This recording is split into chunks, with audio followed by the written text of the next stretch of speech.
Assalamu alaikum students. As you all know that we are discussing our chapter control and coordination. In our last class, I gave you a general introduction regarding this control and coordination. Now we will study in detail control and coordination in plants and animals. Today we will try to understand control and coordination in plants.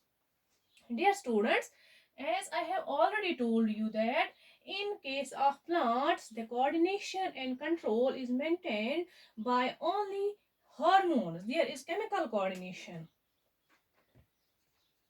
Chemical coordination.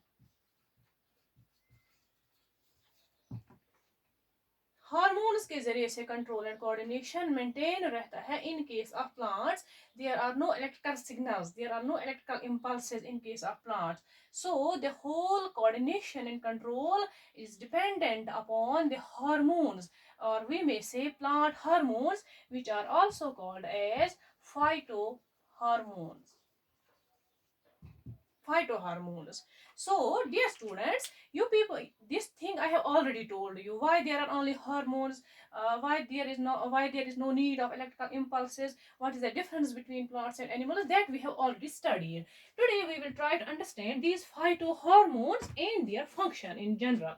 So, dear students, there are four major hormones which we have to study here in your 10th class. Inshallah, in your higher classes, you will study in these hormones in detail, and you will also study one substitute hormone, one fifth hormone, we may say, that is echinine. But here, that is a substitute that performs the same function as these auxins, gibberellins, and cytokinins. Here, in your 10th class, in your 10th standard, we have to study these four hormones: auxins, gibberellins, cytokinins, and abscisic acid. First of all, I will say you that these auxins, gibberellins, and cytokinins, these three hormones, auxins, gibberellins, and cytokinins, their function is positive. And the function of abscisic acid is just opposite to the function of these three hormones. That usually the effects of abscisic acid are negative impacts. When we will study these functions, you will understand this thing. First of all, we will see this auxin. Dear students, the function of auxin is it promotes growth. Important thing is auxins promote growth. That means auxins will be present at the growing tip of root. I have written here position of auxin is tip of root and stem. You people know that meristems are the growing regions. Tip of root, tip of stem is the position of this auxin because it promotes growth. One thing. Second important function of auxin is cell enlargement and cell differentiation. It also comes in this growth, cell enlargement and cell differentiation. Auxin is responsible for this thing. Third one is auxins control response to light and gravity.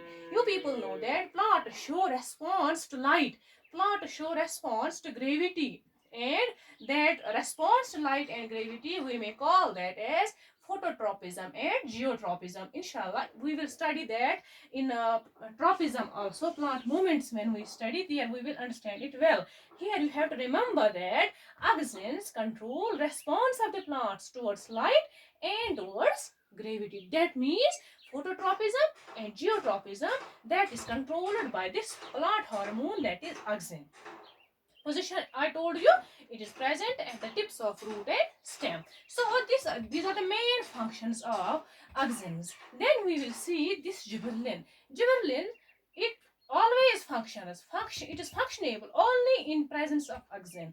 Whenever it is present in case of auxin, then it performs its functions. For the functioning of gibberellin, we may say presence of auxin is necessary. So what are its functions? It performs the same function like cell enlargement and cell differentiation. It is same in case of auxins and gibberellins. But another function important of gibberellins is breaking of dormancy. Dormancy, we will study that in detail, but you people know that what is dormancy. Dormancy is, in short, we may say it is a resting period. Usually we see in seeds are in resting period. Their metabolism rate is at almost zero in case of that resting period, which we call as dormancy. Their need, the plants or the birds, the seeds, they need some important characteristics, they need some important things to break down this dormancy. We will study that in our next class in detail, inshallah. You people have to remember here gibberellins help in breaking of dormancy of seeds and buds. Bud is also the basic stage, initial stage of the flower. When it is in basic stage, initial stage, we may say, and that dormancy, that resting stage, it is breaking of the resting stage is important, and for the breaking of that resting period, gibberellins are responsible. Now, where they are present? They are present in shoots. The position of gibberellins is shoots. Then the third phytohormone is cytokinin. What is the function of cytokinin? It promotes cell division. Division of cells is for the division of cells, cytokinin is responsible. But the main important function of cytokinin is delays. It delays aging in leaves. It does not allow the earlier yellowing of leaves. जो delay ageing होती है leaves में उसको ये कुछ हद तक delay करता है. It increases the lifetime of the lifespan of the leaves. It also helps us in breaking of dormancy as the gibberellins do. Another important function is, which is different from these two auxins and gibberellins, that is opening of stomata. You people know that opening and closing of stomata, that is also a controllable function. वो control में होती है. ये आसान कहीं कि हर वक्त रोज stomata open या हर वक्त रोज स्टोमेटा बंद. No, that is not the case.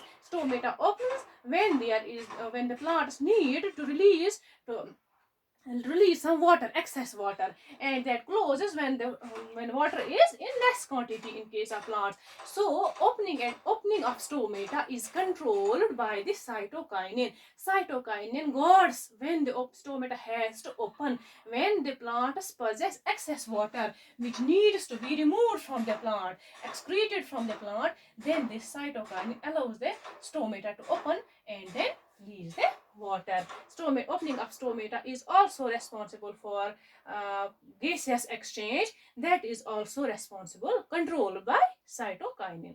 Now, these three I told you, these have positive effects, and some functions are there which are common in case of auxins, gibberellins, and cytokinins. But so far as this abscisic acid is concerned, it performs the function which is quite opposite, quite contradictory to auxins, gibberellins, and cytokinins. So we will see what are the functions of abscisic acid.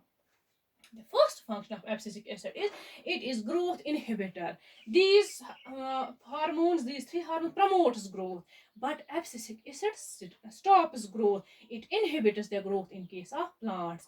इसी तरह से क्या है, ये जो जिबरलिनस है, साइटोकाइनिनस है, ये क्या कहते हैं? They break the dormancy, but abscisic acid promotes the dormancy. It stops the metabolism in case of seeds or in case of buds. That means it promotes dormancy.